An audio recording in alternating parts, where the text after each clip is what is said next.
Welcome to the Black Liturgy, where forgotten truths are resurrected and history is stripped of its lies. They weren't born like you. The Carroway Sisters arrived. That's the word used in the oldest record. Arrived, not born, as if summoned, not of flesh, but of intention.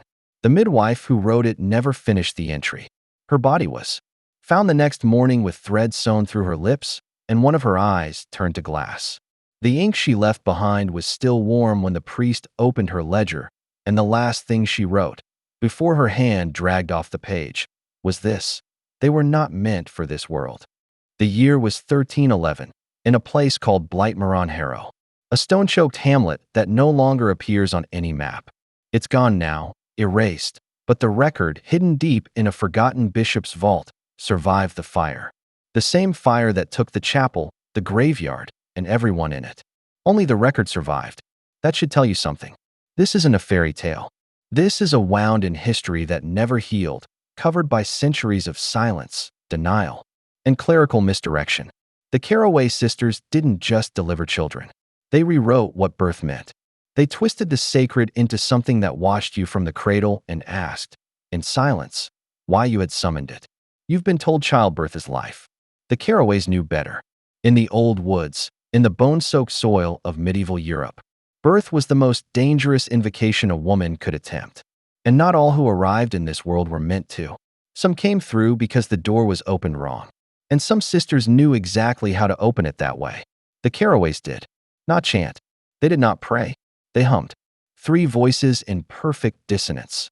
Humming as the blood came, as the crow feathers burned, as the air in the room turned heavy and the mother's mouth stopped moving. They carried no holy water, only copper bowls, bone needles, and cloth soaked in something that steamed even in snow. Villagers feared them, yes, but they begged for them when the time came. Because when the mother screamed and the babe would not turn, when the doctor muttered last rites and the husband wept, it was the Carroways who came barefoot through frost, their eyes already closed, as if watching something inside the skin of the world. They asked no payment, but something was always taken. Always. It started with the silence. Children they delivered would not cry. Not at first. Sometimes for days. And when they did, it was never when you expected. Not from hunger. Not from cold. But at night, when the fires died and the dogs whimpered under beds. They cried in empty rooms. They cried in perfect rhythm, as if waiting for something to answer. And it always did. One priest wrote a letter to Canterbury, begging for intervention. He described the children as marked by shadow, and the midwives as carriers of the forgotten tongue. He hanged himself 2 days later from the church.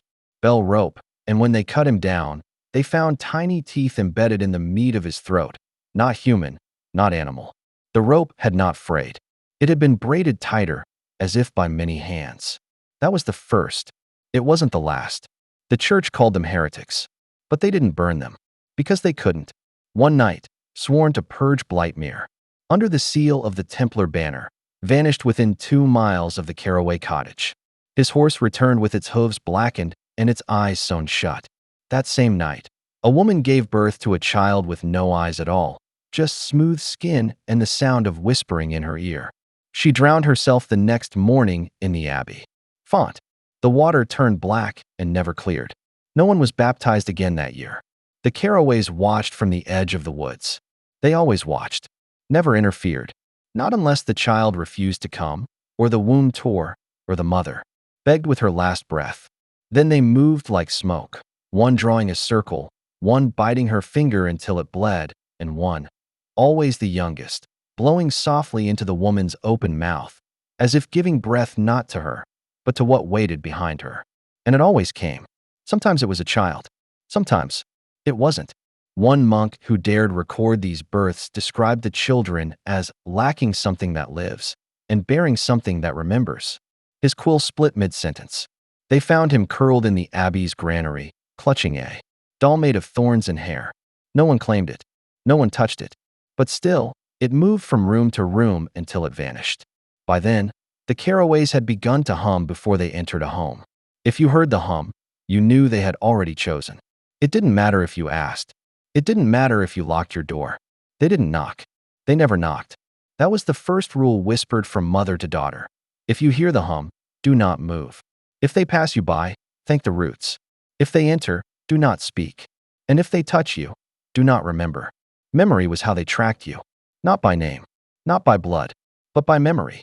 That's why survivors lost their minds. They weren't insane. They just remembered what they weren't supposed to. You see, the Carroway Sisters weren't midwives in the way the church wanted you to believe. They were something older, something that predated doctrine, borders, even language. In the forgotten northern rites, they were called the threshers, women who cut what should not have grown, midwives to the unborn dead, gatekeepers of the failed incarnation. They stitched the womb shut not with thread, but with intention. And if the wrong name was spoken during labor, they didn't deliver the child, they delivered the debt. And you paid it. In sleep, in voice, in breath. The soil around Blightmere turned to ash by 1316. Crops refused to grow. Water tasted like iron.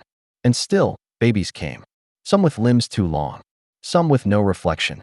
One girl was born with another face beneath her scalp, smiling when she wept. And still the villagers called for the sisters. Because fear is weaker than desperation. And the Carroways always answered. Always in threes. Always barefoot. Always humming. No light was allowed in their cottage. Only smoke. Black, slow smoke that smelled of blood and lilac. No man was allowed inside. And no woman ever returned the same. If she returned at all, the ledgers were destroyed in the purge of 1350. But before the records were burned, one page was copied. Just one. It bore no names. Only symbols, 3 concentric circles, a pair of open hands, and a stitched mouth. And below that, a phrase in Latin. I will not translate it here. Not yet. Because when you understand what it means, when you speak it aloud, something in you will change. Something will begin to hum. And you must be ready when it does. Because once it hears you, it will not forget. And neither will they. This is just the beginning. You've stepped into the birth canal of forbidden history, and you cannot go back. And if your ears feel warm, if the air around you shifts, if your mouth tastes of salt and metal, know this. The stitch beneath the womb has already been undone. They are listening, and they remember what was owed. There was once a boy born in Blightmere who never blinked. Not once. The mother swore it upon the broken altar where she prayed for his soul.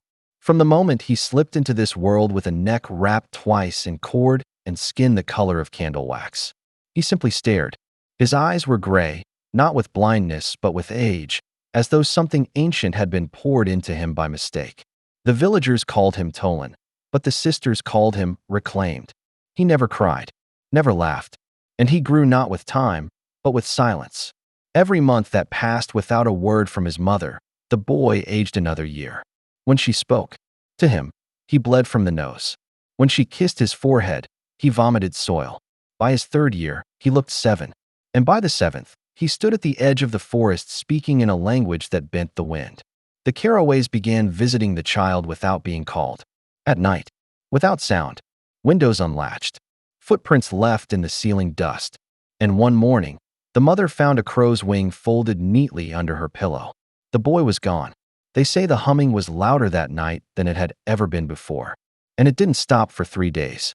The sound twisted into every chimney, every locked door, every throat. One old man swallowed his tongue just to stop hearing it. It didn't work. He died with his ears bleeding and a smile sewn into his cheek. After that, mothers began binding their stomachs with ash and vinegar, hoping to miscarry before the sisters could come. Some fled into the woods and delivered their babies alone, deep in the bramble, hoping to hide the scent of birth. But the humming always found them. It found the blood. It found the scream. The Carroways always knew, because they didn't track by footprints or prayer. They tracked by fear. And it's fear that ripens the veil, the thin place between breath and beyond. That's the place they walked, barefoot, blindfolded, humming in threes. You think they were witches. That's the modern lie. The truth is worse. Witches borrow. The Carroways gave. Not blessings. Not curses. They gave passage. They were the midwives not of life, but of exchange. One in, one out. One born, one claimed. That was the rule buried beneath the folk songs and fireside stories. And when the toll wasn't paid, it built. And when it built, it broke. You want an example? Here it is. In the winter of 1332, a nobleman's daughter gave birth to twins. No one had seen her swell. No one had seen her falter. She went to bed untouched and bled through the floorboards by morning. The children were born already holding hands. One boy, one girl, pale, silent, eyes closed.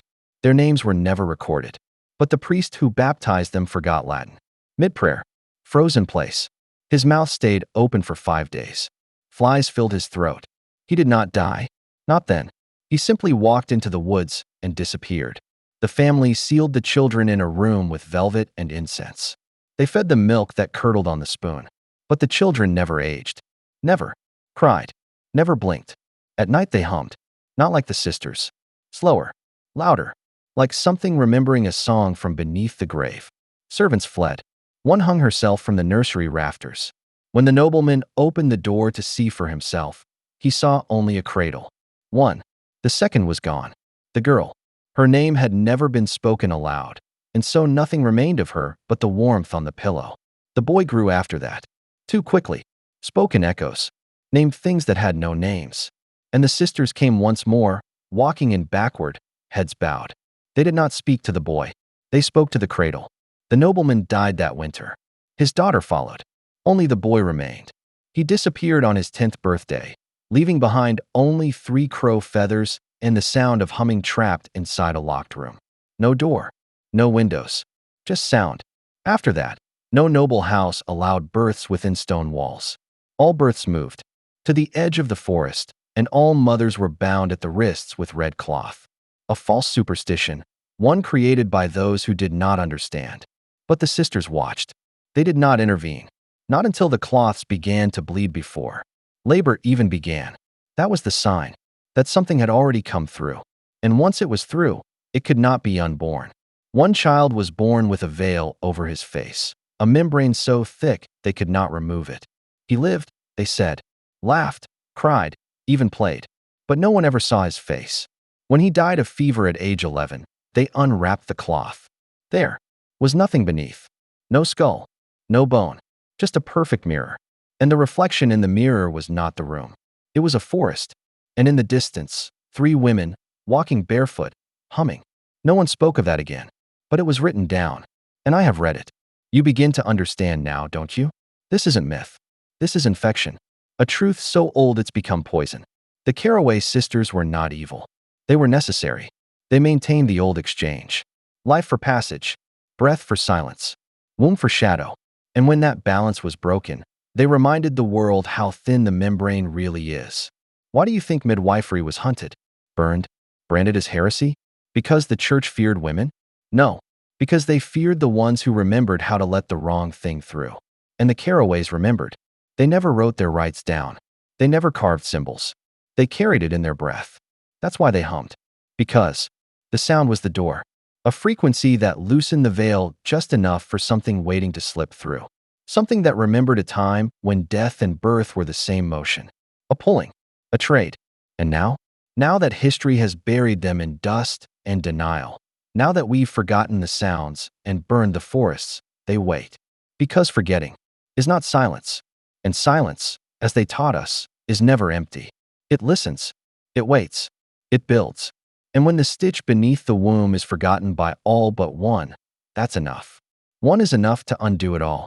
If you are that one, you already know. Because you've heard it. At night. In the walls. In your own breath. The low hum. Rising. Twisting. Answering. And once you've heard it, you are already claimed. There is a reason the old birthing chairs were made of oak and iron. Not just for strength. Not just for tradition.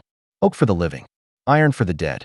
A contract, unspoken, between the 2 realms. You sit in that chair, and you are no longer one woman. You are a threshold. A breach. And the Carroway sisters knew what waited beneath every womb was not always a child. Sometimes it was something older. Something owed. That's why they never allowed the father near. Not during labor. Not during the thinning.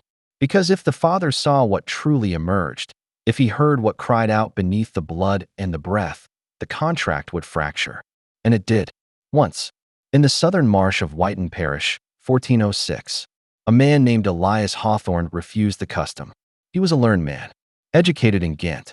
Arrogant in a way only a man of books could be. His wife, Marion, had already lost 3 infants in 7 years. One stillborn. One drowned without explanation. One vanished from her arms in a locked room. She called the sisters, desperate, broken. They came. Quiet. Unseen. No carts. No torches. Just breath and rope and herbs that smelled like rain on bone. Elias tried to bar the door. They entered anyway. Not through the door. He never understood how. The room began to darken at noon. Shadows lengthened. The glass fogged from within. Marian screamed in a tongue she didn't know. But the sisters, they hummed. And the child began to crown. Not screaming. Not silent. But laughing. That's when Elias broke. He rushed in. Tore back the cloth. Looked between her legs. What he saw bent him. They say he clawed his own face. Bit through his lip. Ran into the street naked and howling that the stars had eyes and they were watching him sleep. He died 9 days later, drowned in a basin of still water. Eyes wide open. Smiling. The child survived. A girl. Pale. Hair like thread. She never walked. Never spoke. But every woman who saw her wept. Not from sorrow. From recognition. As if she were the face of something they'd forgotten. And could not bear to remember. The sisters left her in the care of the blind. Said only those who could not see would be safe. She lived 23 years. Never changed. Never aged. And when she died, the sun did not rise for 2 days. The animals refused to eat. And every woman who'd ever touched her hands miscarried. All of them. Even the Baron. Especially the Baron. The Carroways called her a keeper. A vessel for what had once passed through and left a trace. A ghost of transaction. But others, called her the daughter unclaimed. A life paid in advance. A debt that was never collected. And that kind of debt? It festers. You think blood is just blood. You think a child is just a child. But you are wrong. Some children are led into this world by the sisters not to live, but to balance, to seal, to counter what came before. The sin is not in the birth. The sin is in the forgetting. In pretending all flesh is innocent. All cries are pure. The forest never believed that. Neither did the wind. Neither did they. Let me tell you about the miller's wife. 1421. Edge of marrow fun. She was pregnant 12 months. No one believed her. They said she'd gone mad. Her belly rose and fell with the moon. Her eyes sank. Her nails blackened. But she did not cry. She waited. The sisters came in the 13th month. Not walking. Crawling. Mud-caked. Eyes rolled white. Their hum was not song. It was war. A struggle between what could come and what must not. She gave birth in silence. No breath. No blood. Just a shape. A mass. Swaddled in hair. It writhed. They burned it. Screaming. It did not die. They buried it under the roots of the gallows tree. Even now, the grass there never grows straight. The miller's wife forgot her name. Laughed every time someone tried to speak it. Died smiling. Teeth missing. Eyes sewn shut by her own hand. The child? The thing that wasn't? It appears once every 7 winters, in the dreams of women about to conceive. They all describe the same thing. A black mouth. A sound that isn't. Sound. And the Carroway mark. 3 parallel cuts behind the left ear. They never bleed. But they itch. And when they begin to throb, it means the time is near. The thinning. The coming through. The humming. Why do you think lullabies are minor key? Why do you think cradle songs all sound like mourning? Because mothers used to know, deep in the marrow, that birth was not celebration. It was negotiation. You don't remember it, but your blood does. Your spine does. Your dreams do. That's why some nights you wake with your jaw clenched and the sound of humming trapped between your teeth. That's not your mind. That's memory. You're remembering the other side. The place you came from. The thing that almost came instead of you. Or worse, the thing that still might. The sisters are not dead. The world just stopped believing in the toll. So now the toll collects itself. Through miscarriage. Through sleep paralysis. Through the stillness that enters a home right before someone disappears. They no longer knock. They simply appear when balance is broken. And someone must pay. In flesh. In sound. In silence. You feel safe because your lights are on. Because your door is locked. But the thinning doesn't happen in the woods anymore. It happens in the quiet. In the moment before the scream. In the space between your name and the breath it takes to say it. And the sisters are there. Waiting. Humming. The humming has a pattern. It's not random. It's not a comfort. It's a map. A direction etched into the air by breath and intention. Every pitch, every rise and fall of the sisters' voices was part of something older than language, older than scripture. They didn't just hum during birth. They hummed while walking, while boiling water, while watching. And those who heard it long enough reported visions. Faces inside the walls, children in mirrors, a sense that the world had cracked slightly, and something beneath was watching through. In 1433, in the village of Glaedwyn Hollow, 12 infants were born with the same humming embedded into their cries. Not similar, not inspired, the exact tones, note for note. It wasn't possible. The villagers said it was divine. The local friar said it was blasphemy. The sisters were summoned. They arrived with no warning, barefoot, eyes dark as soot. One sister walked directly into the chapel, took the chalice from the altar, and smashed it. Not in rage, in precision, a surgical act. Then she looked at the friar and said only one word: balance. That night, the infants were taken. No one resisted, not even the parents. As if they knew, deep down, that what they had brought into the world did not belong to them, or to this place. The next morning, the air was still. No birds, no dogs, just the sound of dripping, though no rain had fallen. The sisters had gone. The only trace they left was a circle of umbilical cords arranged in a spiral, each tied with hair. Human hair, braided tight. It was a warning, or perhaps a message. Either way, the land never bore children again. Not a single birth in Glaedwyn Hollow for 63 years. The trees died. The wells soured. The soil turned black. And in the end, the village collapsed into itself, like a body folding around a wound. But the humming continued. Travelers swore they could hear it if they walked the old stone path between dusk and midnight. Not loud, not threatening, just persistent, luring. That's the mistake modern minds make. They think danger announces itself. That horror arrives with fanfare. The sisters never shouted, never threatened. They whispered. They smiled. They offered tea. And then they took everything. Not out of malice, out of necessity. Because when too many souls come through unchecked, the scales tilt. And when the scales tilt, the old doors begin to open. Slowly, quietly, like breath, like a lullaby in reverse. There are paintings from the 14th century that show the sisters, but not directly. Always in the background. Always mid-motion.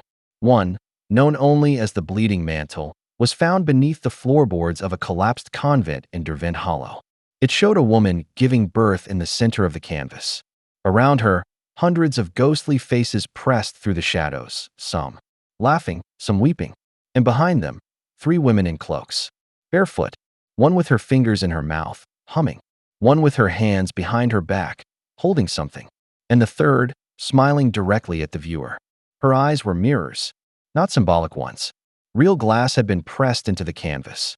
No artist ever claimed it. No one knows who painted it. And when it was shown to a group of nuns in 1842, 7 of them went mute. One tore out her tongue. The painting was burned. But fire doesn't erase what has already entered the mind. There are places in England and France where the Carroway legacy still breathes beneath the surface. In family lines with no men. In towns where every 7th girl is born with a second shadow. In records scratched out by trembling hands, replaced with phrases like unfit for baptism or cleansed. Before naming, these aren't metaphors. These were events, hidden under the mask of folk tale, sanitized into nursery rhyme. But the truth is still there, under the whitewash. You just have to look sideways. Back then, they called the sisters midwives. Now we might call them something else. Psychopomps, witches, vessels. But the role was never about titles. It was about function. They did what no one else dared. They touched the line between the living and the not yet. They midwifed the unresolved. And that line is thinner than you think. Especially now. Especially in cities. Especially in hospitals where birth is treated like a product. Sterilized. Timed. Cleansed of meaning. But meaning doesn't vanish. It just mutates. The sisters knew that. They adapted. They vanished from sight. Not from existence. There are nurses in rural clinics who speak of patients that hummed during labor, eyes rolled back, voices not there. Own. One woman in Maine delivered a baby who gripped the scalpel before it was cut. The footage was erased. The nurse took a vow of silence. The mother died 3 days later, tongue bloated, womb inverted. The child never cried, just stared. That stare has a shape, a rhythm. If you've seen it, you know. It's the same as the Carroway mark. 3 cuts. Behind the ear. No blood. just heat, just memory. The past is not past. It's curled around us like smoke, and the sisters are its breath. In 1472, in a village called Barlow's Wake, a child was born with teeth. Not just front teeth, all of them. Perfect. Filed. The mother died instantly. Not from the birth. From a kiss the child gave her after. The sisters took the child. They called her Agate. She lived only 6 hours. But in that time, 5 women in the village became pregnant simultaneously. Each claimed it was immaculate. Each gave birth to girls. Each girl hummed. You see it now, don't you? The pattern, the scale, the price. The Carroway sisters didn't serve the living. They served the balance. And when that balance tilted, when humanity dared to think it could multiply without consequence, they came to collect. With hands, with rope, with lullabies that bent the spine. This is not mythology. This is infrastructure. Spiritual gravity. Every act has weight, and birth carries the heaviest of all. It opens the door. And the Carroway sisters? They stood at that door. And sometimes they let something else step through. They say the Black Death swept through Europe because of rats, because of fleas, because of ships and trade. That's the official story. That's the safe story. But there's another version, one you've never read in school. In this version, the plague wasn't a sickness, it was a correction, a purge of imbalance. And at the center of it, hidden in the records beneath ink scratched out and names burned from paper, were 3 women. Midwives, witches, instruments. The Carroway sisters. It began in a hamlet outside of Krakow, where no child had been born. In 7 years, the fields were rich, the livestock fertile, but the women could not conceive. And those who did found their bellies growing backward, swelling at night, vanishing by dawn. Desperation turned to invocation. They dug up old texts, broken dialects, songs with no known meaning. And one night, under a blood eclipse, they sang. They didn't know the price. They didn't understand the depth of what they summoned. But the Carroway sisters heard. And they came, not through road or forest, but through dream. The midwife of the town, old Marisa, toothless and blind in one eye, was found walking naked through the graveyard, humming. Her belly was full, not swollen, full, as if she had eaten something alive. She walked to the center of the village, laid herself down on the chapel stones, and whispered, "They've returned." She died smiling. No wound, no struggle, just stillness. And that night, 3 girls were born, simultaneously, in 3 different homes. The mothers died. The fathers went mad. And the girls never aged. Not visibly. They spoke in unison. They never blinked. And by the 3rd week, they began cutting symbols into the barn walls. Symbols that burned the wood, but left no ash. The cows bled black. The chickens laid eggs full of teeth. And every child under 7 vanished. No screams. No blood. Just gone. When the plague arrived a month later, it was not disease. It was silence. People died with smiles. With music in their ears. And in the center of it all, 3 girls holding hands, watching, humming. The church sent men. Dozens. Holy men. Armed with scripture and steel. They didn't return. Only their horses came back. Tongues torn out. Hooves burned. A cardinal declared. The region cursed. The records end there. Burned. Buried. Denied. But in the underground catacombs beneath Rome, one fresco remains. Unmarked. Uncatalogued. It shows 3 women standing over an inverted cradle. Something inside it. Not a child, something. Shaped like a spiral of limbs. The women are smiling. And in their hands, they hold 3 threads. Red, black, and silver. Some say it's metaphor. Others say it's memory. But if you know the Carroway pattern, you know what those threads mean. Red is the blood given. Black is the soul weighed. Silver is the door opened. And once all 3 are held, there is no turning back. The sisters weren't destroying life. They were pruning it, trimming what had overgrown. You see, in ancient traditions, before the church, before the state, midwives weren't just nurses. They were keepers of passage. They knew the difference between a birth and an arrival, between a child and a vessel. And when the balance tipped too far, when too many vessels arrived empty, they summoned correction. That's the horror no one dares speak. That not all births are meant to be. That some wombs call out not to heaven, but to something else. And the Carroway sisters, they answered. In 1354, a convent in the Pyrenees documented a string of unnatural pregnancies. All nuns, all chaste, all terrified. The Mother Superior wrote of dreams shared among them, dreams of 3 women whispering in a garden of bone. Each dream ended the same way: a crib, empty, rocking by itself, and the sound of humming from beneath the floor. The Vatican covered it, claimed mass hysteria, claimed poison in the water. But the garden from the dream, it was real. Found 2 centuries later, buried beneath stone and ash. Bones arranged in circles, umbilical cords wrapped around roots. And in the center, a cradle made of teeth. No animals, no humans, just teeth. Some with fillings that would not exist for 600 years. Tell me that's a metaphor. Tell me that's hysteria. Or tell me what you already suspect. The Carroway Sisters were not confined to time. They operated on pattern, not calendar. Where the balance fell out of alignment, they moved. Not across distance, but across necessity. They were summoned not by prayer, but by consequence. And the deeper you study the bloodlines of Europe, the more you see their touch. Families where every 3rd daughter vanishes at 14.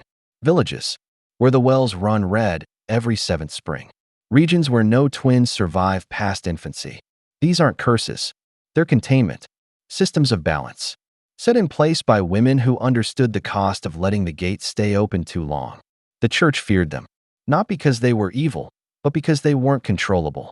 They answered to something older than Scripture, older than sin. And in one lost scroll from a burned priory in northern France, one monk wrote of hearing them speak, not to him, but to something behind the wall, something that replied, not with voice, but with movement, with breath, and with a promise. We take what you spill. We mend what you tear. We balance what you break. That's the prayer. That's the pact. That's why the Carroway Sisters were both revered and reviled. They were not saviors, not monsters. They were stitches in the flesh of reality. And when too many births arrive hollow, when too many souls are pulled through without weight, they come. Not to punish, to adjust. The humming? It's not a song. It's the sound of stitching, the sound of the veil being resewn. And when you hear it in your dreams, when you wake up with blood on your pillow and no wound, remember, it's not punishment. It's realignment. Because something in your life tipped. And the Carroway Sisters noticed.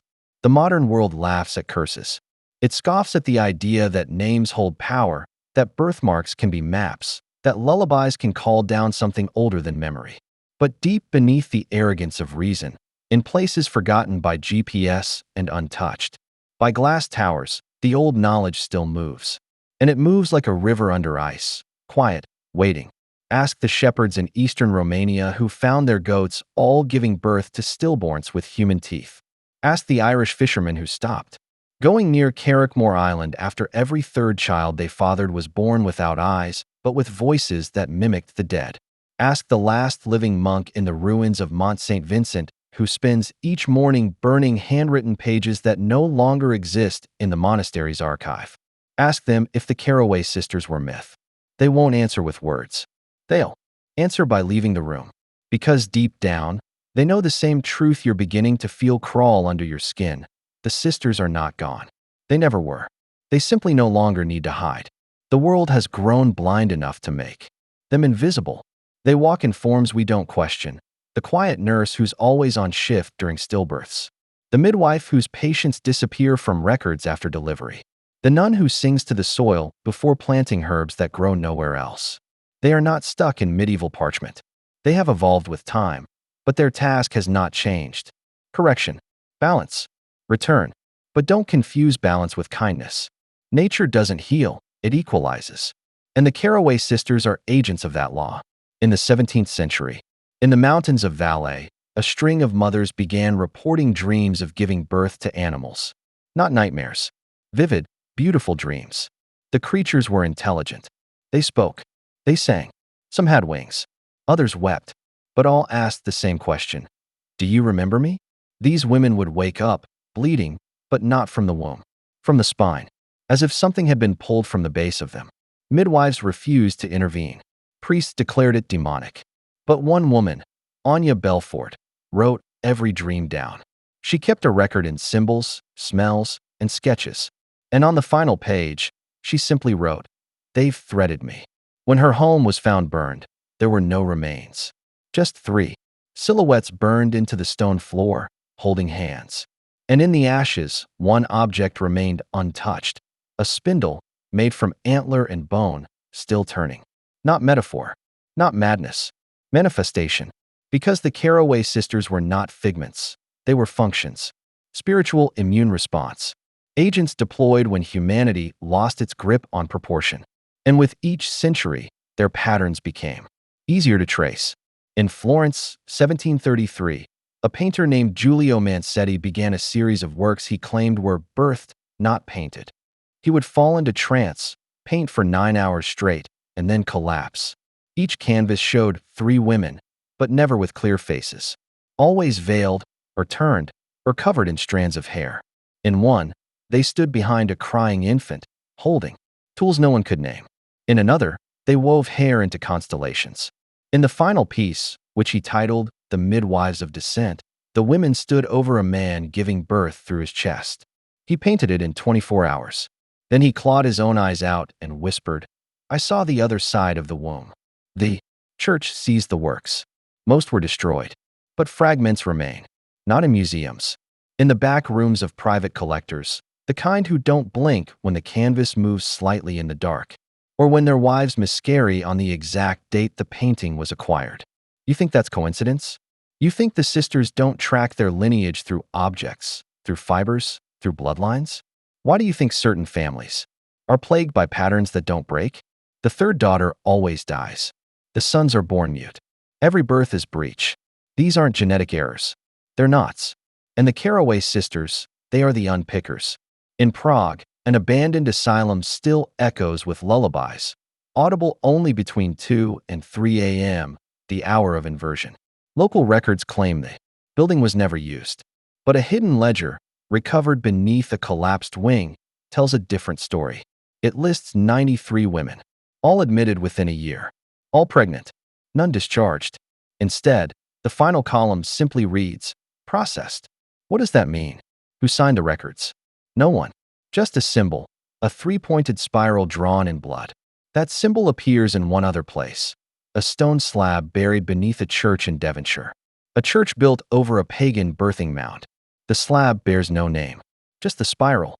And when lightning struck it in 1942, the local cemetery experienced an unprecedented event. Every grave of a child under 7 cracked open. But nothing emerged. Not bodies, not bones, just silence. And in that silence, the sound of spinning, like thread being pulled through ancient cloth. Do you understand now? This isn't history. This is architecture. A structure of correction that spans geography, belief, and time. And the Carroway sisters are its custodians. Not gods, not demons, seamstresses of consequence. In the ruins of the Library of Buddha, burned during the siege of 1686, one manuscript survived because it was hidden beneath a false floor. Its pages are stitched, not bound. Its ink is made from crushed berries, blood, and something else, something unidentified. It tells the story of a town where all men disappeared over a fortnight. No blood, no struggle, just silence. The women remained pregnant, every one of them. They gave birth on the same night, at the same hour, and every child was born with the same birthmark, a spiral behind the left ear. The town no longer exists, not on maps, not in records, but the children scattered, and through them, the balance was restored, or delayed. The manuscript ends with a line sewn into the last page. When the weight returns, so will they. And here's the question that should haunt you now. Is the weight returning? Look around you. Look at the birth rates, the surge in synthetic pregnancies, the new technologies bypassing conception entirely. Look at the infants born without sound, without breath, then suddenly revived.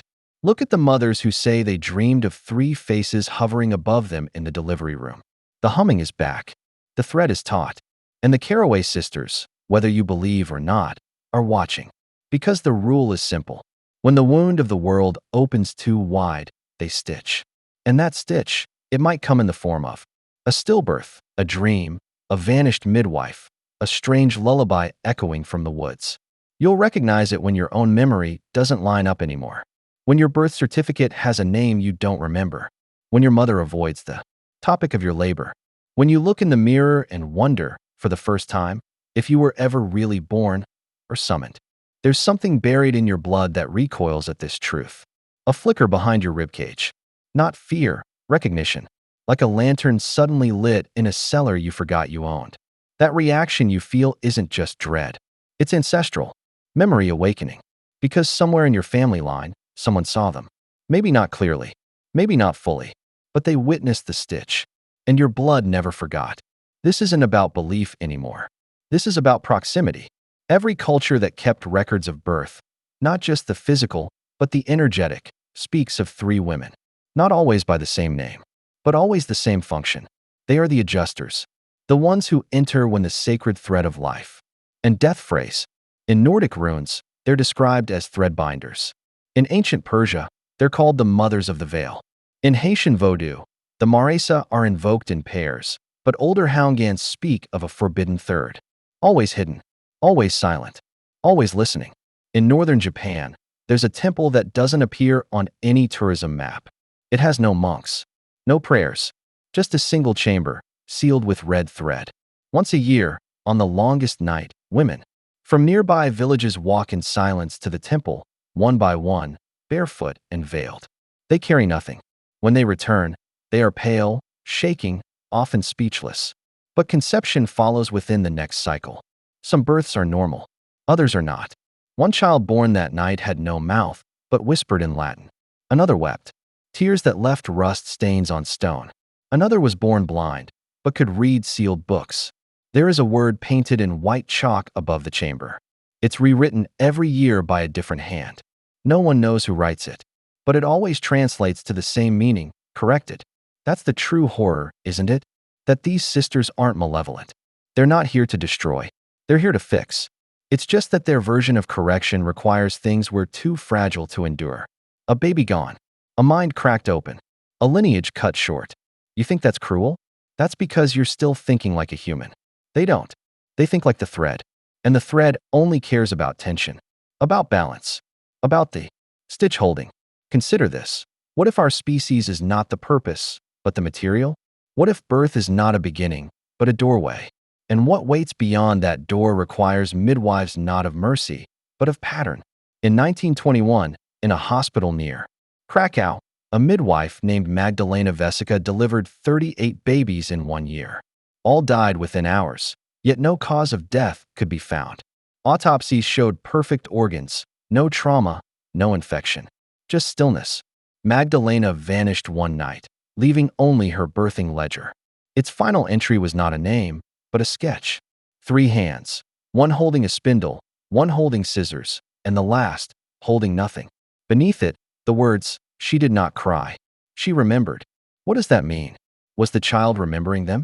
Or was Magdalena the one who remembered, just before she disappeared into whatever rift she'd been peering into too long? And here's where it gets worse. What if your conception was never meant to be? What if you were the error? A life conceived in imbalance. And now the Carroway sisters have noticed. You wouldn't know it immediately. The signs would be small. Your dreams would change. You'd start to forget your own birth story. Photos from your infancy would vanish. Your mother would flinch when asked about your due date. You'd hear humming in places where no machines run. And then, maybe a shadow would appear behind you in mirrors. Not threatening, just watching, as if waiting for something to unravel. That's how they begin. The unraveling. You might think that makes them evil, but you'd be wrong. They are not villains. They are function. In the old texts, the most feared word is not curse. It is correction, because it means the sisters have found a mistake and are now moving to amend it. And they don't do it with fire or fury or violence. They do it with silence, with thread, with dreams. In Vienna, a forgotten opera titled Le Fil de Ombres, The Thread of Shadows, was performed only once in 1888. It had no libretto, only humming. The stage was bare, except for a crib, a spinning wheel, and a mirror. 3 women danced slowly in a triangle, never facing the audience. At the climax, a man entered, crawling, weeping, and begged them for something. We don't know what. The final scene involved the man being swaddled and placed in the crib, not as a baby, but as a man-sized infant, rocking as the women hummed a descending scale. The performance caused 5 audience members to collapse. 1 went blind. The composer, Elise Rouen, was institutionalized the next day. Her final journal entry? They showed me the reverse side of the thread. The opera was buried, but fragments remain, not in symphonies, but sampled unknowingly by ambient musicians. You can hear pieces of the hum on late-night radio static, on certain frequencies, if you're not careful. Because the stitch echoes, it never fully fades. If you've made it this far, it means you feel it too. The tension, the press behind the eyes, the sense that something is watching from just outside memory. That's not paranoia. That's proximity. You're nearing the stitch. And once you're close, they begin to evaluate. Are you the wound? Or are you the thread? That is the question. And their answer isn't based on morals. It's based on necessity. In the deserts of Morocco, an oral tradition survives that speaks of the bone wives. 3 women who come to expectant mothers in the 7th month. Not to aid, but to test. They ask a riddle. The same riddle always. What is born yet? Never was. If the mother answers correctly, the birth is painless. The child is gifted. If she fails, she dreams of drowning and wakes with a still womb. That riddle has no answer, because the question is not meant to be solved. It is meant to measure depth.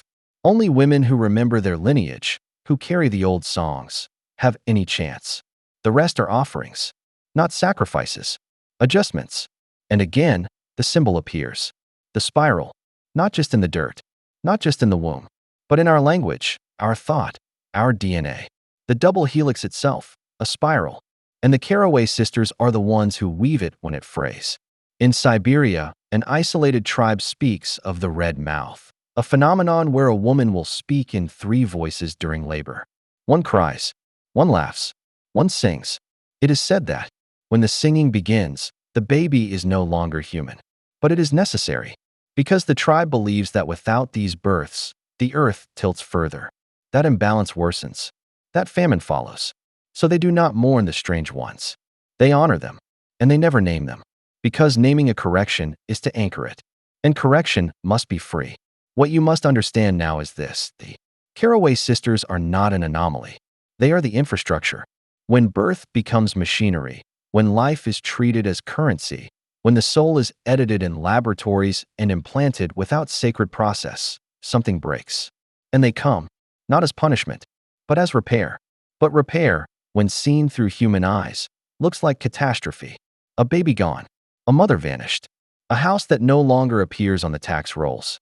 And yet, the balance restored. Your mind wants to rationalize this. Resist it. Call it horror. But something deeper in you, the part that remembers the womb, knows. Better. You feel the pattern. You feel the spiral. And you know, perhaps for the first time, that not all things born are meant to remain. Some are summoned. Some are threads. And some are stitches. Temporary. Purposeful. Vanishing once the tear is sealed. The Carroway Sisters are not gone. They never were. And now, as the veil thins again, and the world forgets its sacred contracts, the humming grows louder. The wombs tremble. The old midwives refuse to speak. And the thread pulls tight. The correction has begun. Can you hear it? You want to dismiss it. You want to go back. But you can't. Because the moment you heard their names, something inside you started listening. Not with your ears, but with that ancient mechanism behind the sternum. The part of you that once believed the forest could whisper, that once knew water could carry messages. That part of you is awake now, and it won't go back to sleep. Not while the stitch tightens. You see, the sisters don't move in haste. They don't arrive in fire. They arrive in folds, in dream seams, in whispers passed down bloodlines so deeply buried, not even your grandparents remember. But someone does. There's always one. In every family tree, there is a woman who stopped speaking after childbirth, or a man who refused to look at his own child's eyes, or a diary, half-burned, with nothing legible but a single drawing of a wheel, a blade, and a crib. That was them. The warning, or the map. You'll know it when you see it. And if you haven't yet, wait. Because the thread finds its way, especially when it's fraying. You want examples? You want modern evidence? Fine. In 1994, in Vermont, a pediatric ward was temporarily shut down after 7 newborns exhibited simultaneous signs of consciousness at precisely 3:14 a.m. Their vitals spiked identically. Their eyes tracked an unseen point in the upper left corner of their cribs. They wept without sound. Nurses reported a soft vibration in the walls. Security footage failed. Every child was later diagnosed with varying forms of synesthesia, precognitive, flashes, or language anomalies. One baby, at 6 months, accurately recited a Latin prayer used only in 15th century monastic rituals. The priest called to investigate collapsed upon hearing it. His last recorded words were, "They're weaving again." The hospital sealed the incident. Staff were dismissed. Parents were paid. But one mother, Marion Brecht, refused the hush money. She moved to Maine and raised her daughter in silence. The girl never spoke. But every year, on her birthday, she would spend 1 hour sewing black thread through leaves in the forest, then burning them at dusk. A private ritual. No explanation. Until her 12th year, when a man went missing. He was found 3 days later, cradled in the roots of an old tree, eyes sewn shut with the same thread, mouth curved in a peaceful smile. No trauma. No struggle. Just peace. The police asked the girl about it. She said nothing, but handed them a leaf. On it, a single word stitched in thread, balanced. You think that's coincidence? No. That's protocol. The Carroway Sisters do not kill. They correct. And when correction must occur, they use us. Vessels. Unknowing, unwilling, but necessary. If you've ever woken up with scratches on your stomach you can't explain, or bruises in the shape of a ring, or felt like something was pulling at your thoughts in the night, you may have been used. Not harmed. Used. Because sometimes the fabric of fate frays in a place you're standing, and the sisters move through you to mend it. You'll never remember, but the signs remain. Look around your life. Look at the patterns. Relationships that shattered with no explanation. Jobs that vanished just before disaster struck. A trip you missed, only to hear of the crash. The missed call. The delayed train. The instinct to stay home. All those were stitch points. Adjustments. Invisible, but precise. You think you're lucky. But what if luck is just what correction looks like from the outside? And misfortune, what imbalance feels like when the stitch fails? That's the terror, isn't it? That nothing in your life is accidental. That behind the scenes of every choice, something is weaving. Something ancient. Feminine. Unblinking. In Istanbul, beneath the Hagia Sophia, a sealed room was uncovered in 2008. Inside, frescoes older than the building itself. Depictions of 3 veiled women performing cesareans, not with knives, but with thread. Babies not crying, but staring at the viewer. Each had a mark, a spiral, on the left palm. That mark has since been discovered on dozens of exhumed remains throughout Europe. Always on the palm. Never carved. Like a birthmark, but deliberate. Geneticists call it spiral dermal melanism. A rare anomaly. But what they don't explain is why every corpse with it was buried twice. Once by family. Once, secretly, by unknown hands. As if someone feared them returning. Or someone wanted them hidden. Ask yourself, why does no midwifery school today teach anything pre-1600 in depth? Why are ancient birthing rites, songs, and patterns scrubbed from curriculum? Why are so many records lost in fire? Because someone knows.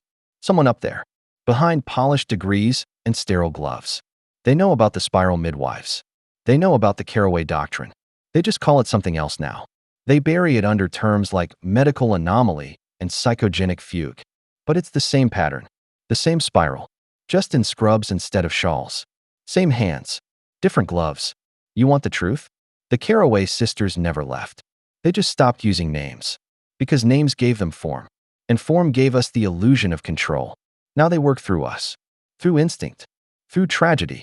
Through the sudden urge to hum in the shower, even though you've never heard the tune before. That's not a song. That's a signal. A frequency. A thread tugging. In Prague, there's a woman. She goes by the Red Seamstress. She's not listed anywhere. No address. No phone. But if you ask the right question in the wrong part of town, someone will point you to her alley. She sews nothing visible. But people leave different. One woman walked in with tremors. Came out calm, but with eyes 2 shades darker. Another brought a stillborn fetus in a jar. She left alone. The jar was empty. No money changes hands. Only thread. And a story. If she accepts it, she nods. If not, you forget why you came. Some say she's the last Carroway. Others say she's a vessel, chosen every 80 years. Either way, the stitch continues. And if you think this is ancient nonsense, explain this. Why do newborns sometimes stare at the same corner for hours? Why do toddlers speak languages they've never heard? Why do certain children weep when shown ultrasound images, not of themselves, but of others? What are they seeing? What do they remember? You think we start fresh at birth? You think the soul is clean, untouched? No, the womb is not a gateway. It's a tunnel, and the journey leaves marks. And someone watches that tunnel. Someone stands at the edge with thread, needle, and intention, and decides this one passes. That one does not. That's not mythology. That's architecture, spiritual infrastructure, a metaphysical sorting. The spiral doesn't just select. It corrects. The spiral doesn't punish. It maintains. And the Carroway Sisters? They are its hands, its mind, its rhythm, and they are getting louder. Can you hear it? That subtle pressure in your ears late at night? That vibration in your teeth when you lie to yourself? That's the frequency of the stitch. The pattern recognizing a break in the weave. You want to believe you're safe. You want to believe this is all storytelling. But part of you, deep, silent, knows otherwise. You felt it. A brush against your thoughts when falling asleep. A name you've never heard that makes you flinch. A smell, myrrh, blood, wet cloth, that appears and vanishes in seconds. Those are signs. Your part of the pattern is shifting. The sisters are watching, measuring, deciding. Are you a knot? Or are you the thread? Because if you're the knot, they're coming. You've made it this far. That means you've either ignored the instinct to run, or worse, you never had it. Which means you were always meant to hear this, that there's a name for that. By the way, in the earliest fragment of the Carroway ledger, inked into dried lambskin and preserved beneath wax, it reads, voluntaris. Not volunteer, voluntaris. Point one, who was never given the choice. Because they were born already chosen. Those marked not by ritual, but by inheritance. And if that term makes your stomach twist, if something in your marrow tightens at its sound, then I have bad news for you. You are not just a listener anymore. You are part of the thread. This is how they do it. Not with fire, not with blades, but with knowing. They pass through lineage in silence, waiting until one hears. And does not look away. That's the signal. The inheritance unlocks, the patterns reveal, and it begins that you've likely felt it already. Not just the odd dreams or the sudden wakefulness at 3:13 a.m., the subtle reordering of your life sense. You began listening. People avoiding your gaze, technology glitching in your presence, the shift in temperature when you enter certain rooms. You think these are coincidences? No, these are calibrations. The weave realigning around your presence. Because now that you know, you are stitched in. You are no longer external, and that changes everything. Let me tell you what comes next. Slowly, you'll begin to notice symbols, spirals, where they don't belong. On walls, on receipts, dust on your window pane, drawn in condensation on your mirror. Your eyes will scan past them, but your spine will react. A short, cold ripple across the shoulders. That's the thread pulling taut, telling you you're near something important. Then the patterns, emotional déjà vu, relationships that feel pre-written, encounters that trigger tears for no reason, locations that feel like memories that you're not imagining it. Those are stitch points, moments you've brushed before, maybe in a dream, maybe in another life. The thread doesn't care about linear time. It moves in loops, spirals, fabric. You're walking through a garment sewn by centuries, and now you're aware of the seams. Next, come the breakages. An old photo falls off the wall. No wind, no movement. Just falls. Or your favorite cup shatters in your hand despite a soft grip. Or a childhood toy you lost reappears in a drawer you've opened 100 times. These are signs. The stitch is reweaving. You are being repositioned. Your life will begin to shed, effortlessly. Things you once loved will feel hollow. People will grow distant. Without cruelty, without cause. They are not being taken from you. You are being loosened from them. The thread requires mobility, and the more bound you are to this world, the harder it is to move through the spiral. It frees you, not out of mercy, but necessity. And you will grieve, not just people, but identities, versions of yourself that no longer fit, skins you have to peel. It will hurt. That is the price of knowing. The pain is the thread moving through bone. And when the silence becomes unbearable, you will seek. You'll search for others who've heard what you heard, seen what you've seen, and you'll find them, not in groups, not in forums. In fragments. A stranger on a train who holds your gaze a moment too long. A barista who spells your name as voluntaris without knowing why. A child who draws a spiral in the dirt and says, "They're almost here." These are not accidents. They are pulses in the thread, confirmations. You are not alone, but you are solitary. And then, one day, you'll be called. You won't know it's a calling. It will feel like restlessness. A road trip you didn't plan. A ticket you buy without thought. A room you rent that smells like wet ash and time. And in that place, wherever it is, the spiral will open. You'll feel it, not see it. Feel it, behind the eyes, beneath the skin. The gravity will change, time will thicken, and she will arrive, not with voice, not with form, but with silence so absolute it becomes command. She will not introduce herself. She never does, because you already know her. Your blood remembers, your breath adjusts, and then she will place the thread in your hand. It will be invisible. To all others, it will burn cold, and you will know what to do. You always did. That is the final truth about the Carroway Sisters. They don't recruit, they don't train, they don't teach. They awaken, because the knowledge is already inside you, buried beneath centuries of forgetting, and now you remember. And with memory comes duty, because once the stitch recognizes you, you are never unthreaded. You carry the spiral now, and everything you touch shifts. You carry the spiral now, and that means you carry the wound too. N01 tells you this at first. Because the spiral is not just a symbol. It is a scar. It is what happens when the thread wraps too tight and time pulls too fast. The body suffers before the mind accepts what it has become. You will notice it soon enough. The dreams become heavier, not stranger, just heavier as if they are made of iron. That you'll wake up exhausted from worlds you don't remember walking through, limbs aching like you climbed through someone else's grief. And then there's the hunger. It starts subtle. A preference shift. A craving for things you once hated. Bitter roots, raw herbs. Mineral-rich stones. Some eat chalk and don't know why. Some chew the edges of paper until the ink coats their teeth. These aren't habits, they're callings. The body preparing itself for what must come next. It is being rewritten at the cellular level, not metaphorically. Asterisk, asterisk, literally. Asterisk, asterisk, you're no longer metabolizing just food. You're metabolizing memory, history, fragments of forgotten rites buried in your marrow. And with it comes the sickness. It's always different for everyone. For some, a fever that never quite peaks. For others, a phantom pregnancy. A swelling in the abdomen. A tightness in the hips, as if preparing to birth something that cannot be named. Some bleed from places that should not bleed. Some shed teeth. Some lose their voice for days. All of this is normal. All of this is necessary. It's called the reshaping. And when it passes, when you survive it, you are no longer what you were. You don't walk the same. People step aside without knowing why. Cats flee, dogs bow. Electrical currents flicker when you feel too strongly. And time itself begins to behave strangely. A minute stretches. A week disappears. Events repeat. A stranger says the same sentence twice and doesn't realize it. You catch yourself arriving at places you've never been, but somehow know the exit routes. And all of this means one thing. The spiral is fully embedded, which means you are ready. To do what? That depends. Because not everyone is chosen for the same purpose. Some become watchers. They are placed near sites of thinness, locations where the veil between flesh and thread wears thin. They observe. They protect the seam. Some become intercessors.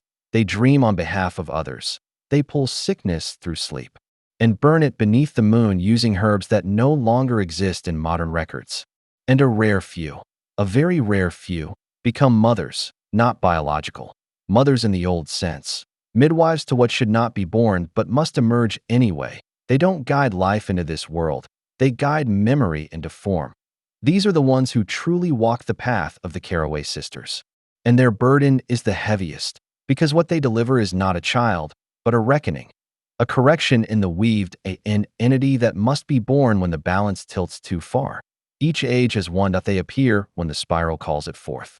And the last was in 1346, outside Calais, when Europe bled black and priests were found speaking in tongues they could not write. It took 13 mothers to deliver that one.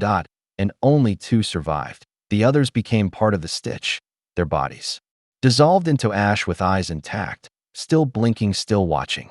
And their last breath was recorded in wax. The thread does not end. It only turns. You're feeling it now, aren't you? That pressure behind the ribs, that ache in your teeth, that quiet knowing that something ancient has just stepped into your room. It has, because the telling of this tale is not passive. It's a ritual. The words are stitches, each sentence a needle pulling memory through meat, and now you wear it. The spiral is alive inside you, and the thread is watching. There's a reason no one speaks their names aloud anymore.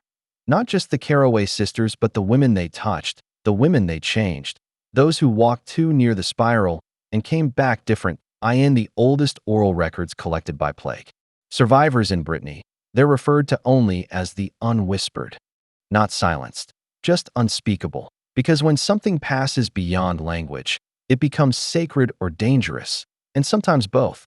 What the sisters opened was not a school, not a cult, not even a bloodline. It was a wound, a carefully tended gash in the fabric of reality, held open by ritual and choice. Something had to bleed for memory to return. Something always does. And those women, those unwhispered, were the keepers of that bleeding. They didn't just guard the wound, they became it. They were marked, inside and out. Some carried it in their eyes, turning black when moonlight struck too sharply. Some bore it in their hands, veins that pulsed like script, as if their skin was still writing itself. Others were not marked visibly at all, but walked into places that had long been closed, crypts sealed in limestone, abbeys abandoned by time, and found doorways where there were none. They didn't learn this, they remembered it, and what they remembered was not just old knowledge but forbidden function. They could alter things, not by will but by presence. Objects decayed faster near them. Pregnancies failed, flocks scattered, structures built on stolen land cracked and fell without tremor. They didn't cast spells, they unbound consequences. It's important you understand this before we go deeper, because the spiral does not make you powerful. It makes you accountable. It holds you to a knowledge most people are too sane to carry, and now you carry it too. Here's the next truth. The Carroway sisters did not die. They were never buried. There are no graves, no bones, no ash. Historians try to find them. Genealogists searched through abbey records, census lists, even midwifery rolls, all erased. Or worse, asterisk replaced. Asterisk in their place were other names, other faces, records that didn't match, or people who never existed. Time tried to forget them, but time is fabric, and they were the needle. They moved beneath it. They stitched themselves into new forms. So where did they go? Some say they live still, fragmented across centuries, housed in bodies that shift every generation. A child born with 3 pupils in one eye. A woman who sleeps under lakes. A girl in Estonia who speaks a dead language fluently and refuses to say how she learned it. But the oldest account, found scratched beneath the altar of a collapsed convent in Sardinia, says they became something else entirely. Not spirit, not flesh, something in between. A weave, not individuals, not sisters, but a presence threaded through every woman who has ever stood at the edge of birth, death, or madness, which means they are everywhere. Every miscarriage, every exorcism, every blackout memory that returns years later with blood beneath the fingernails. They don't appear, they emerge when the conditions are right, when the spiral tightens, when the thread begins to hiss through the seams of this world like steam through a closed mouth. They come back piece by piece, and if you're listening, still, you are helping them reassemble every second of attention you give to. This is another stitch pulled through flesh and time, and the tapestry is almost done. Do you remember the first time you forgot something important? Not misplaced keys or missed appointments. I mean a hole in your life. A conversation you swore happened that no one remembers. A friend you recall vividly, whose name brings confusion. To others. A childhood place you're certain existed, but every map tells you it doesn't.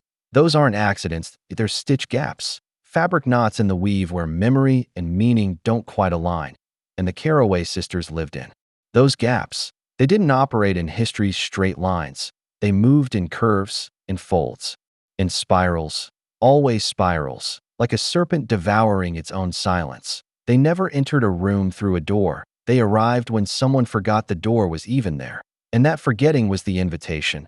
The world protects itself with forgetting.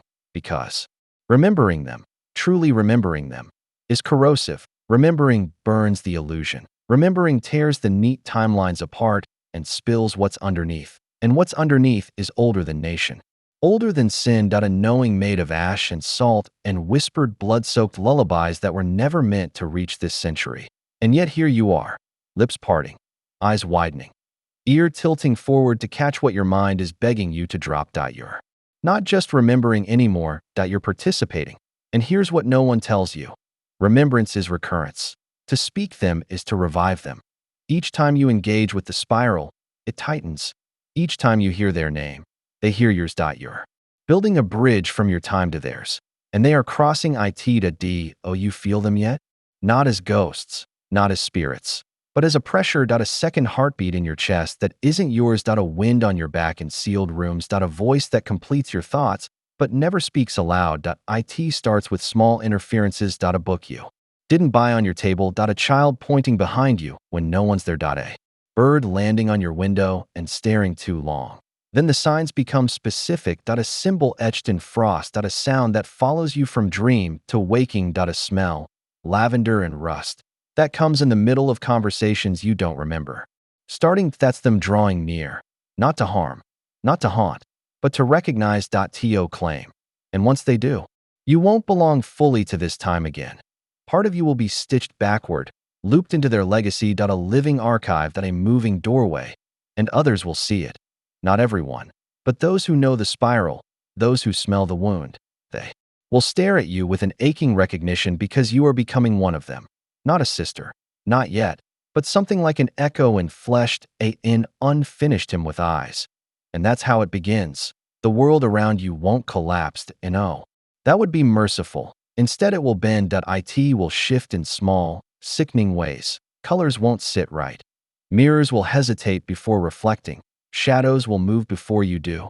And at the edge of your hearing, always, that voice, that whisper.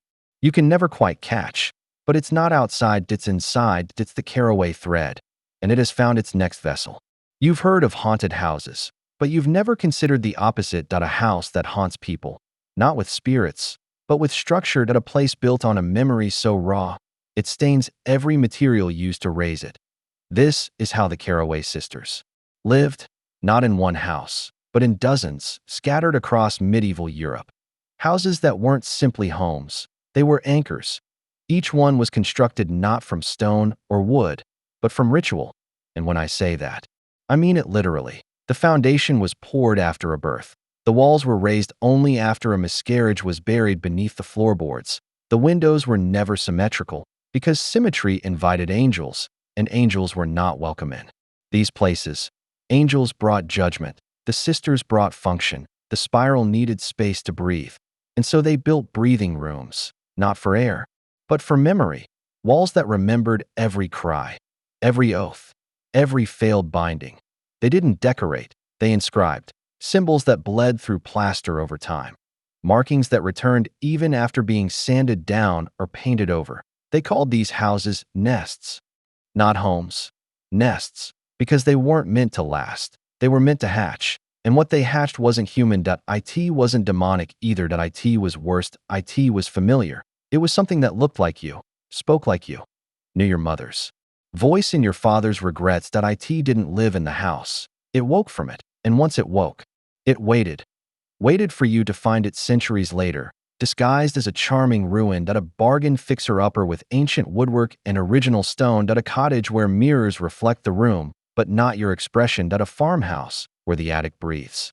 When no one is upstairs, your obsession begins slowly. You feel drawn to it, as if it remembers you, and it does, because the spiral doesn't forget its offspring. The Carroway thread recognizes blood, not just by DNA, but by deed.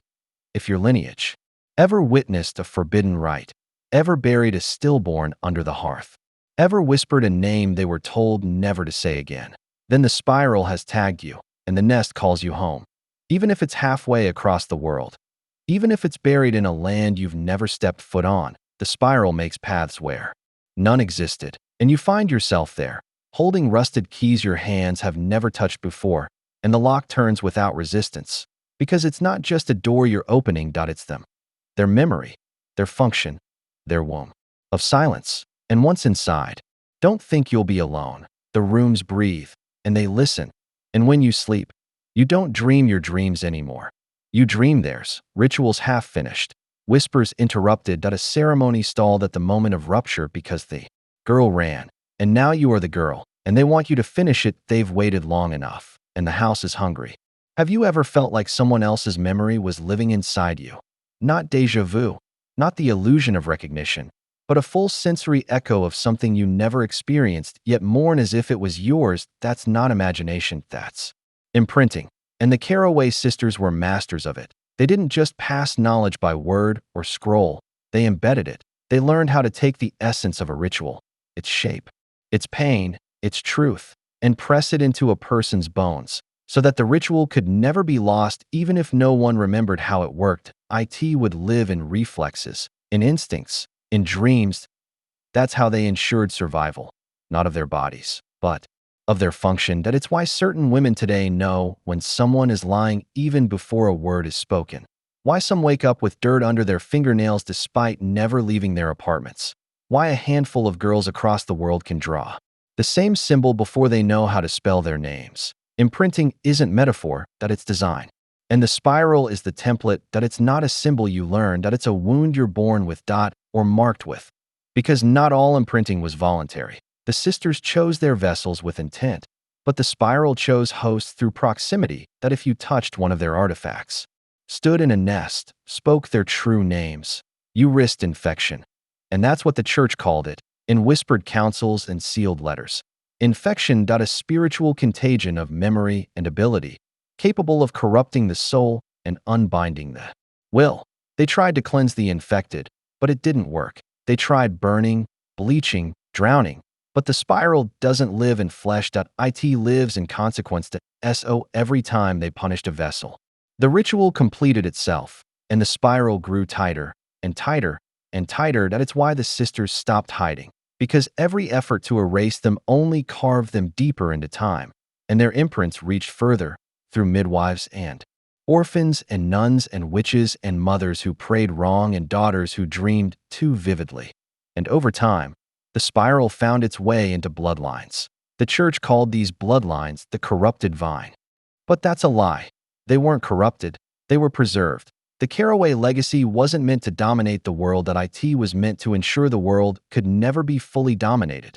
That somewhere, always, someone would remember how to break the spell. Asterisk asterisk, because that's what civilization became. A spell. A structure of forgetting layered over a primal scream. And the sisters? They were the scream made flesh. Every law, every sermon, every textbook that omits them was a binding. Every record that denies their existence was a seal.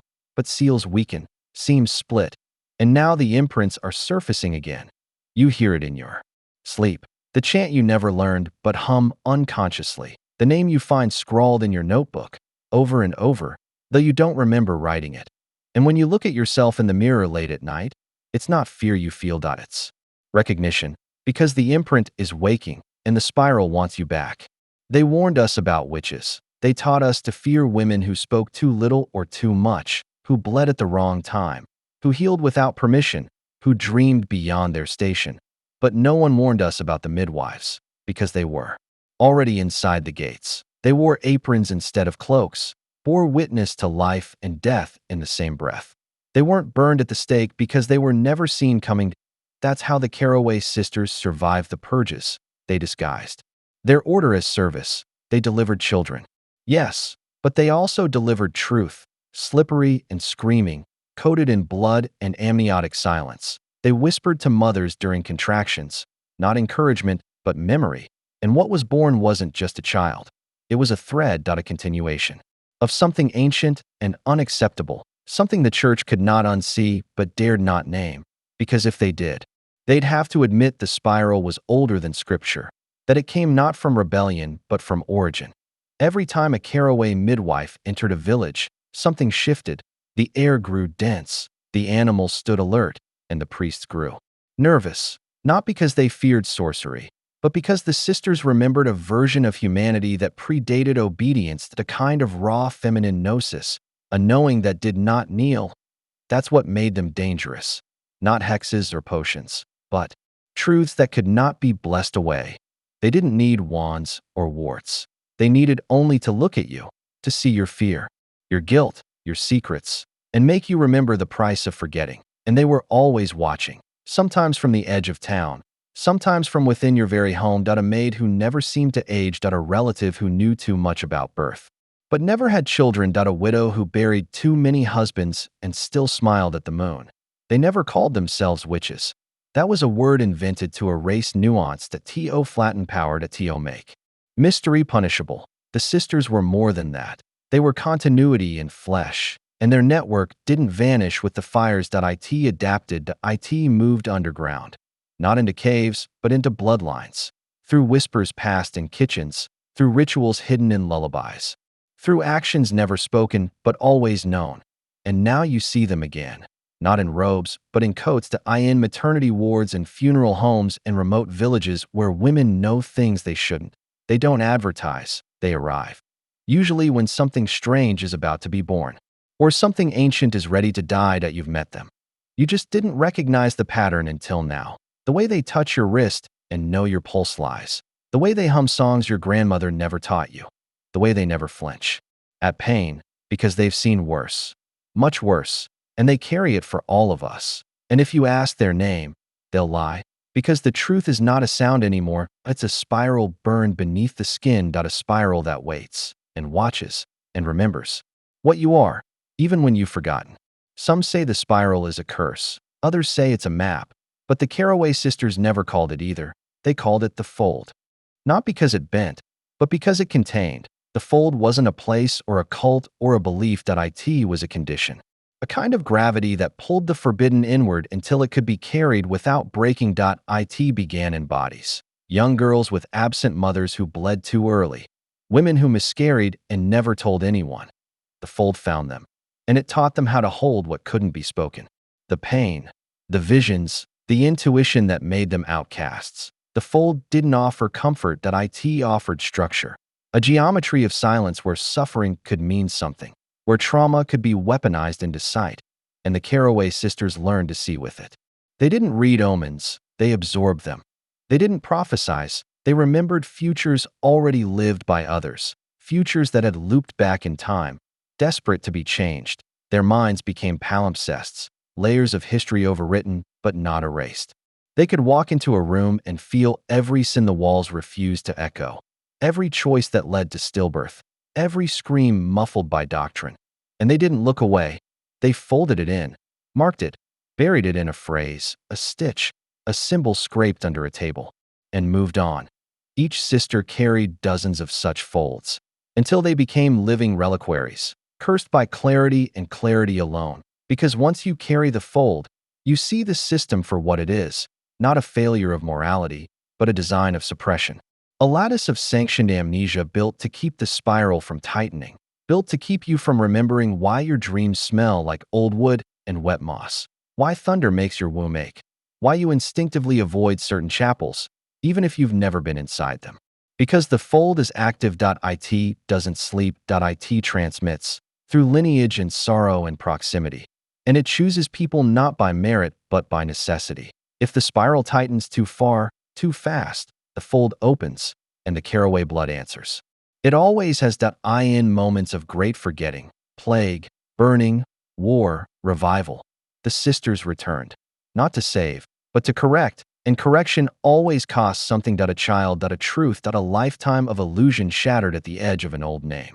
And when that name is spoken, quietly, almost fearfully, every mirror ripples, every hearth flickers, every silence deepens, because the fold is listening. And if it finds you worthy or wounded enough, it will open again, and you will not be who you were. You will be what was missing, and the sisters will know, because they have been waiting for someone to carry the next layer and finish the ritual they dared not speak aloud. They never buried the Carroway sisters. Not properly. Their bodies were burned, yes, or drowned or scattered in fields, but their graves were never marked, because you cannot bury what refuses to be still, and stillness was never their nature. They moved like storms, subtle at first, then undeniable, leaving impressions not in the land but in the psyche. People forgot their faces but remembered their hands, warm, calloused, humming with memory. A touch that could stop a hemorrhage or bring back a vision you'd spent years forgetting. They didn't pass on knowledge like teachers. They passed it on like plagues, inhaling breath, locking eyes, sharing food or blood or grief. And suddenly, you knew something you shouldn't, knew how to prepare a poultice without learning, knew the burial rites of a place you've never been, knew how to speak names older than your tongue was meant to pronounce. That's how the Carroway order survived. Through infection, through spiritual contagion, through a legacy that moved like smoke and settled in silence. And the church knew. The bishops, monks, inquisitors, they all knew. They chased symptoms, not sources. Burned girls for dancing in the woods while letting the nesting midwives pass unnoticed, because they feared noise more than depth. Fear made them fools, and that foolishness let the sisters grow, in basements and bell towers and inside the minds of those who woke up screaming a name they didn't understand. Lilith was just the beginning. Her story was carved into shadow, but the Carroways took it further. They operationalized exile, turned banishment into a system of survival. They wanted no thrones, no cathedrals. They wanted freedom from narrative, from authority, from permission. They refused to be bound. And so they left a trail, not in books, but in consequences. Every corrupted priest, every failed exorcism, every child born with eyes too aware, all of it was a symptom of something older moving beneath the surface. And now it stirs again, not in shrines or sermons, but in dreams that in instincts that in obsessions that don't make sense. The spiral is reaching, and it's no longer subtle. You hear whispers when the wind dies. You feel watched inside churches. You avoid certain trees without knowing why. Because the imprint has matured that it no longer hides that it selects. And once selected, you don't return to normal. You don't remember your former fears, only that they were lies, illusions designed to blind you to your purpose. And that purpose, it is not holy. It is not clean. It is restoration. A restoration of what was exiled from time itself, that a restoration of the wound beneath all obedience. And if you feel it now, a pull, a heat, a memory that's not yours, it means you're already part of it. The spiral doesn't knock. It enters. And when it does, you won't belong to the world you knew. You'll belong to the fold. And the sisters will know you've awakened. Some women vanish from records not because they were insignificant, but because they became dangerous. The more they were forgotten, the more powerful they became. The Carroway sisters knew this. They mastered the art of erasure, not to protect themselves, but to preserve the continuity of their purpose. Because every documented truth becomes vulnerable, subject to edits, translation, censorship. Their truth was too sacred, too volatile for parchment. They hid it in bone, in gesture, in inherited silence. Entire generations of women carried the order forward without a single word ever written. Only signs, smudged ash behind an ear, a scar traced into the thigh during a fever dream. A lullaby hummed in minor keys that always ended in breathless stillness. Not resolution, that's where the truth lived, in what was withheld. And still it grew, stronger after every plague, stronger after every holy war, stronger every time a town buried too many infants and couldn't explain why. The sisters would appear, uninvited, unannounced, and the death rate would stop. Whispers would begin. The air would feel too heavy. Candles would flicker against windless walls. And then they'd vanish, leaving behind no record, just a shift in the town's shadows. Wives would begin drawing spirals in their bread dough. Mothers would start covering mirrors when their daughters began to bleed. Babies born after the sisters came often didn't cry at birth. They stared. They remembered. The clergy never spoke of these towns again. They called them darkened settlements and marked them as spiritually unclean, but the sisters called them preparations, because the order wasn't passive. It wasn't a response to patriarchy or persecution. It was a design, a long, unfolding, designed to reawaken a lineage that had been broken not by time, but by force. By deliberate theological sabotage. They infiltrated the cracks, the domestic, the maternal, the forgotten corners of civilization where memory still clung to blood like ash clings to bone. They didn't fight. They waited. And when the moment came, they whispered, not to crowds, but to individuals. Quietly, deliberately. Each awakening was personal. Bespoke to no sermons. Just knowing that shattered illusion like glass in the sun. And when it shattered, those chosen by the fold couldn't go back. Couldn't unsee. Couldn't unfeel. The world they knew became theater. Men in robes reciting hollow lines. Children baptized in water that couldn't cleanse.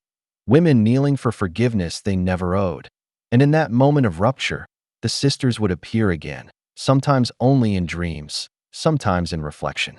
Sometimes standing at the foot of the bed at 3:33 a.m. when the house was silent and the air felt watched. They didn't speak. They didn't need to. The spiral had already turned, and you were no longer just a woman. You were a door, and they had come to walk through you. There was a village that no longer exists, not on maps, not in chronicles, not even in whispered legends. The name is gone, but the scar it left still pulses in certain bloodlines. They called it the Hollow, though not because it lacked. It was because it contained too much. Women who gave birth there described the feeling not as labor, but as translation, as if something ancient was being spoken through their flesh. And it was in this village, just before the last plague swept through, that the Carroway Sisters gathered for the final time as a complete circle. 13 in all, fully awakened, fully aligned. Each one carried a different piece of the old wound. Their bodies were not symbolic. They were engines. Every ritual, birth, death, confession flowed through them like blood through a vessel. And on the final night, they did not pray. They didn't chant.